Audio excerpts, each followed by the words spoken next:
Sungguhnya sebagian dari makelar-makelar. Makelar, sampai ngerti makelar?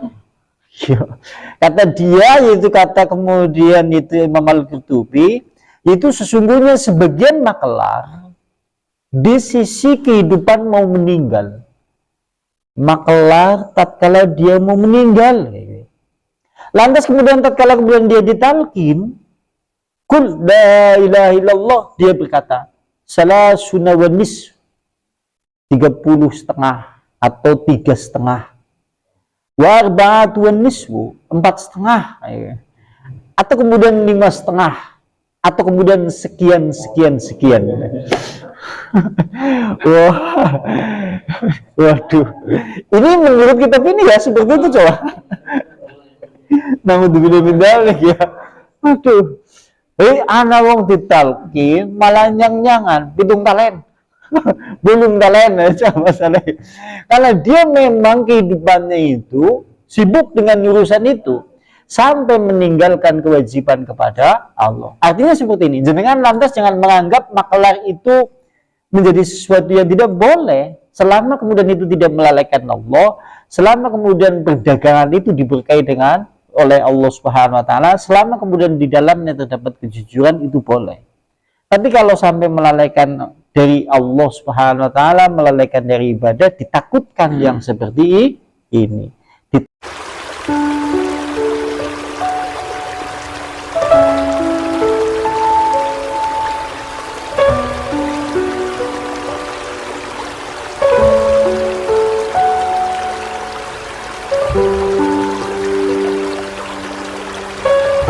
Dan berikutnya, sampai men ngesuk, ini tinggal sedikit, men ngesuk ganti bab, tinggal sedikit. Dan berikutnya, kultu, aku berkata, aku di sini maksudnya adalah Imam Al-Qurtubi. Wa mislu hadza fin nasi katsirun, kisah-kisah yang seperti ini cukup banyak di kitab-kitab yang terjadi di tengah-tengah manusia. Jadi kisah-kisah yang seperti ini kalau ditulis di dalam kitab cukup banyak jumlahnya dengan segala corak dan macamnya. Kata Imam Al-Qurtubi seperti itu. Dan kisah-kisah yang seperti ini, permasalahannya mereka adalah karena saking tenggelamnya dengan kesibukan dunia dan sebab-sebab yaitu perhiasan-perhiasannya, sehingga melalaikan kepada Allah Subhanahu wa taala. Jadi penyebab utama yang menjadikan manusia itu sampai ditalkin mengucapkan kalimat seperti itu karena saking tenggelamnya dengan yaitu kesibukan dunia, sampai dunia itu kemudian memenjarakannya, sampai dunia itu kemudian memayahkannya, sampai dunia itu kemudian melupakan dirinya dengan Allah, sampai kemudian dunia itu seakan-akan yaitu memenjarakan dan seakan-akan kemudian berusaha untuk mengekangnya, sehingga ia tidak bisa kemana-mana kecuali kanan dunia, kiri dunia, atas dunia, belakang dunia. Seakan-akan ia dikelilingi dan dihimpit oleh dunia, sehingga kemudian dia tenggelam semakin jauh, hanyut di dalam dunia dan melupakan kepada Allah. Menurut Imam Al-Qurtubi, permasalahannya bisa sampai kejadian yang seperti itu satu sebetulnya, yaitu terkait masalah kesibukan manusia dengan kesibukan dunia yang sampai menenggelamkannya. Sebagaimana antum-antum kalau dulu yang ikut kajian tafsir Al-Quran, panjenengan dulu pernah melewati sudah, kalau panjenengan masih ingat, alhaakumut takasur, telah melalaikan kalian semuanya apa takasur, yaitu kenikmatan-kenikmatan yang banyak atau bermegah-megahan. Menurut Ibnu Katsir, kalimat yang disampaikan oleh Ibnu Katsir dalam tafsir beliau, saghalakum, telah menyibukkan kalian semuanya, yaitu hubbud dunya, kecintaan terhadap dunia, sampai kemudian engkau lalai, engkau lupa dari segala urusan akhirat. Kenek menurut penafsiran Ibnu Katsir, yaitu alhaakumut takasur, telah melalaikan kalian semuanya kenikmatan-kenikmatan yang banyak. Maksudnya adalah sibuk dengan segala urusan dunia, tenggelam di dalamnya, sehingga sampai kemudian manusia itu lalai, lupa terhadap kehidupan yang sebenarnya adalah kehidupan akhirat. Ini kalau menurut Ibnu Katsir. Itu seperti itu. Dan berikutnya, hatta laqad huqiya lana anna ba'da, sampai kata Imam Al-Qurtubi, sampai telah dikisahkan kepada kami, anna ba'da, sungguhnya sebagian dari makelar. Makelar, sampai ngerti makelar? Kata dia, yaitu kata kemudian itu Imam Al-Qurtubi, itu sesungguhnya sebagian makelar di sisi kehidupan mau meninggal. Makelar tatkala dia mau meninggal. Lantas kemudian tatkala kemudian dia ditalkin, kul la ilaha illallah, dia berkata salasuna wa nisf, 30,5 atau 3,5, wa arba'atu wan nisfu, 4,5, atau kemudian 5,5, atau kemudian sekian. Wah, waduh, ini menurut kitab ini ya seperti itu coba. Namun min dzalik ya. Waduh, ana wong ditalkin malah nyang-nyangan pitung talen. Belum talen aja masalah. Karena dia memang kehidupannya itu sibuk dengan urusan itu sampai meninggalkan kewajiban kepada Allah. Artinya seperti ini. Jangan lantas jangan menganggap makelar itu menjadi sesuatu yang tidak boleh selama kemudian itu tidak melalaikan Allah, selama kemudian perdagangan itu diberkahi dengan oleh Allah Subhanahu wa taala, selama kemudian di dalamnya terdapat kejujuran, itu boleh. Tapi kalau sampai melalaikan dari Allah Subhanahu wa taala, melalaikan dari ibadah, ditakutkan yang seperti ini.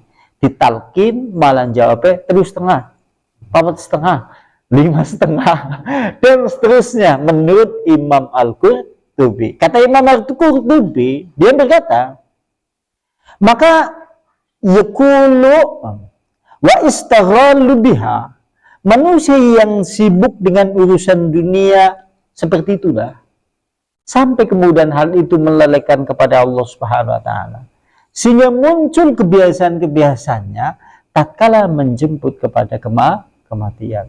Mulai sampai nuju-nuju cokane anak wong ditalkin malah nyebut mikiri sawah hurung tanduri. Kan ya, kalau ini nyata di tengah-tengah kehidupan kita, kul la ilaha illallah, malah dheweke mikiri parine urung ditanduri jere. Karena seperti itu, karena dia sibuk dengan urusan itu sampai melalaikan kewajiban kepada Allah Subhanahu wa taala. Artinya kesibukan apa saja notabene boleh selama itu tidak melalaikan dari Allah Subhanahu wa taala. Ya neng suku dadi ahli jamaah kabeh. Wah, apa masih ditalkin monine sing ora kena. Nang bener-bener ya. Itu seperti itu. Dan berikutnya, yang lebih aneh lagi adalah kata kemudian Imam Al-Qurtubi, yaitu wala qad ra'aitu ba'dal hasab. Aku juga pernah melihat sebagian juru hitung. Tatkala kemudian dia yaitu menjemput kematiannya, dia melipat ujung jari-jarinya. Tatkala dheweke ditalkin malah dheweke seperti ini. Maksudnya seperti itu. Ini menurut Imam Al-Qurtubi. Dia mengisyaratkan untuk hitungan-hitungan karena dia adalah juru hitung. Kalau saya katakan ya dagang lah, pedagang. Sibuknya kan urusan dagang. Sehingga tatkala ditalkin malah sibuk seperti ini. Bahkan kalau saya pribadi pernah mendapati. Kalau saya pribadi pernah. Ana wong ditalkin malah joget.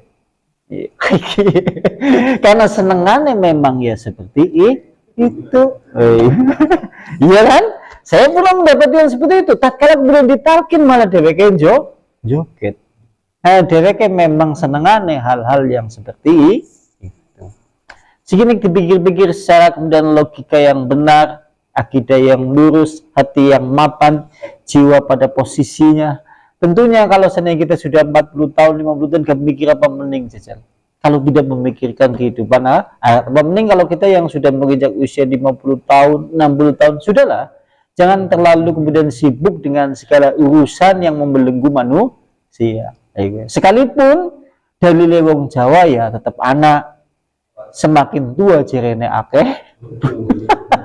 Kita dulu orang Jawa, itu dulu orang Jawa ya. Artinya ya itu ya memang sudah menjadi kelaziman, tapi ya silakan saja.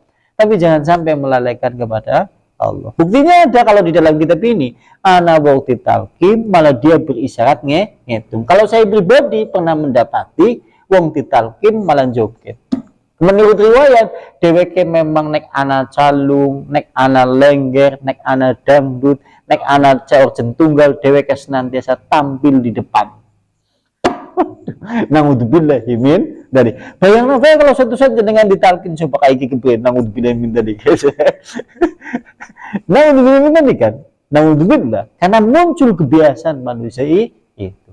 Beda nek jenengan aktivitas saya ngaji, sholat jamaah, kerja ke sawah, kalau kerja yang lain ya seperti biasa. Nanti muncul kebiasaannya seakan-akan lagi sholat, seakan-akan sedang beristighfar, seakan-akan ngaji, sehingga tatkala ditalkin la ilah mudah mengucapkannya la ilaha illallah, selesai. Kalau kita memang ahli-ahli kebaikan. Tapi kalau nuansa kita kemudian campur baur antara kebaikan dengan rona-rona keburukan, itu mungkin boleh jadi bergantung dengan kadar yang saling kemudian menutup. Kalau kebaikannya banyak, mungkin menutup kebaikannya. Kalau suatu saat keburukannya lebih banyak, mungkin keburukan dan kesibukan dunianya itu yang telah menutup. Itu seperti itu. Naudzubillah ya.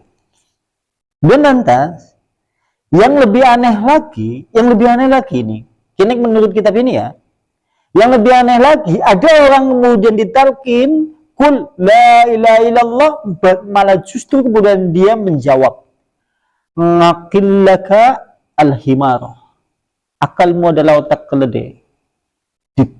Ditalkin malah dheweke jawab akal keledai. Kalimatnya seperti itu.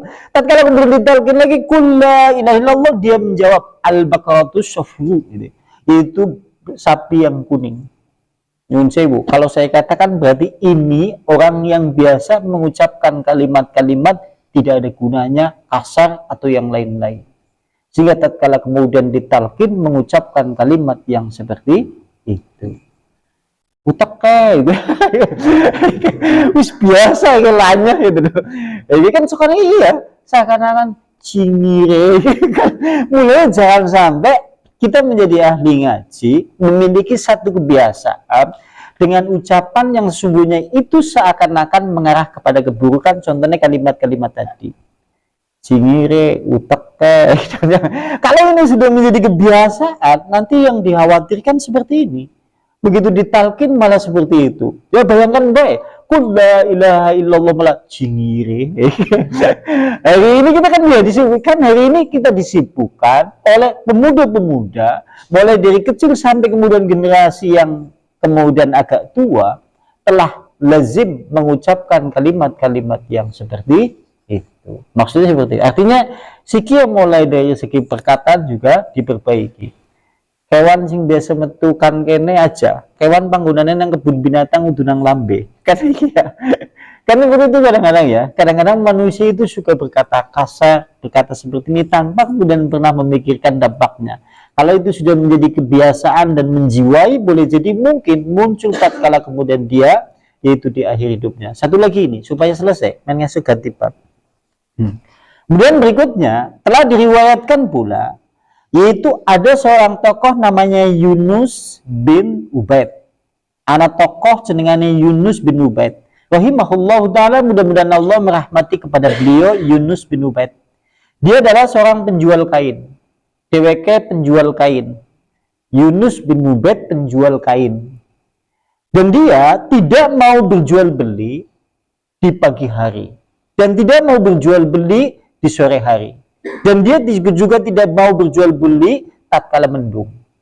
Dheweke ora dodol kecuali nek wis awan, nek esuk enggak. Kalau sore tidak, kalau mendung juga dia tidak jualan. Itu seperti itu. Lantas pada suatu hari, wa akhadha yawman mizannahu. Suatu hari kemudian dia mengambil timbangannya. Timbangannya gitu, jiot timbangan sing biasa nimbang itu diambil. Lantas kemudian fariddahu baina hijraini. Lantas kemudian dia mengukulkan timbangan itu kepada dua batu yang besar.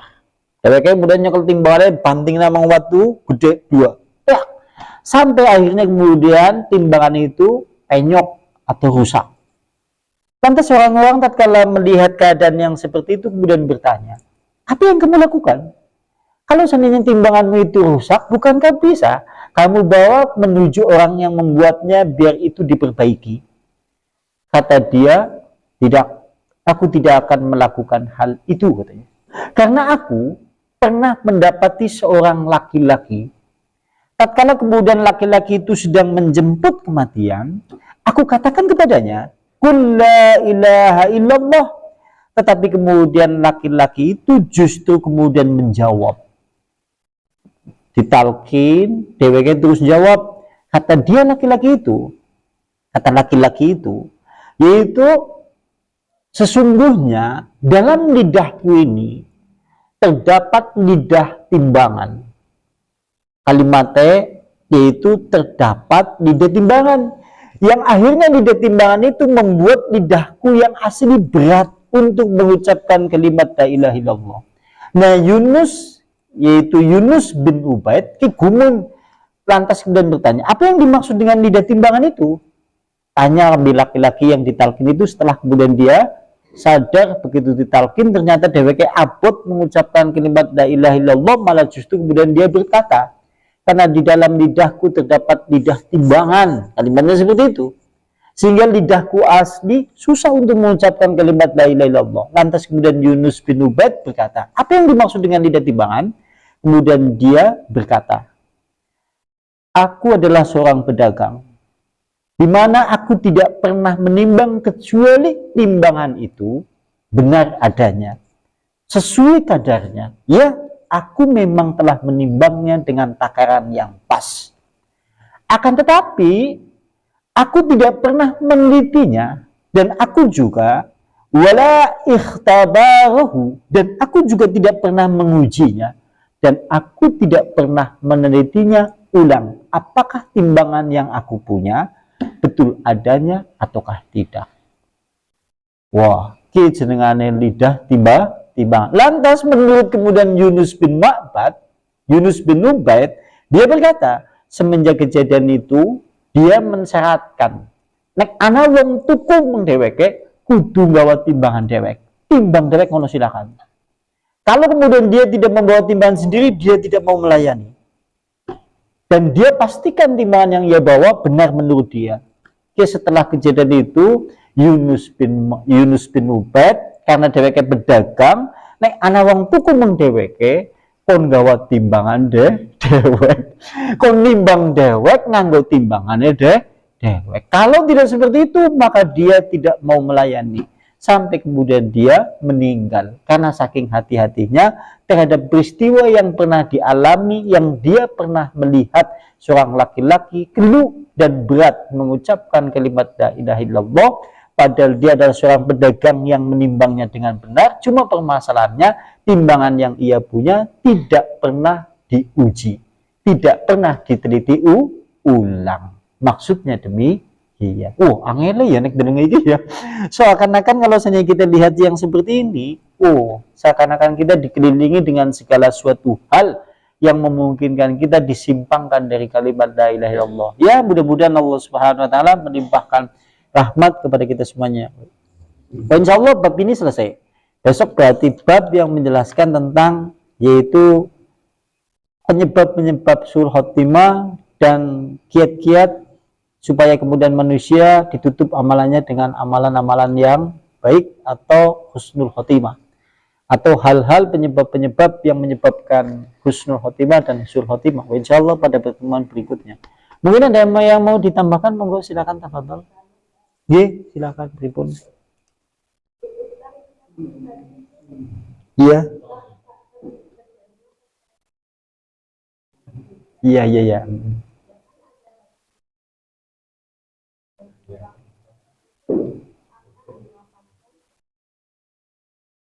Iya.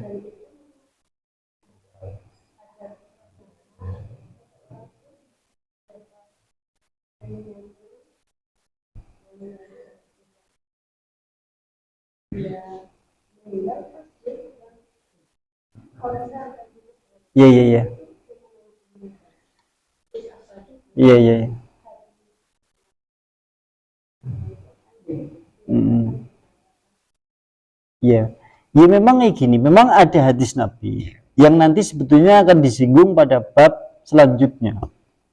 Itu bahwa manusia nanti meninggal sesuai dengan kebiasaan yang ia lakukan. Artinya apa yang nanti biasa ia lakukan, maka meninggalnya ya dalam posisi yang seperti itu. Sehingga kalau suatu saat kita temukan fenomena di tengah masyarakat kita, anak wong ahli menyanyi mungkin, dia matinya dalam keadaan konser dan yang lain, ya memang seperti itu. Karena memang hadis Rasulullah seperti itu. Apakah itu benar? Ya benar. Karena memang ada hadis dan perkataan ulama yang mengarah kepada pembicaraan masalah itu. Nggih, niku leres. Bahkan benjang esuk nek nang bab sul khotimah itu nanti akan dibahas panjang lebar terhadap permasalahan itu. Iya, iya betul itu.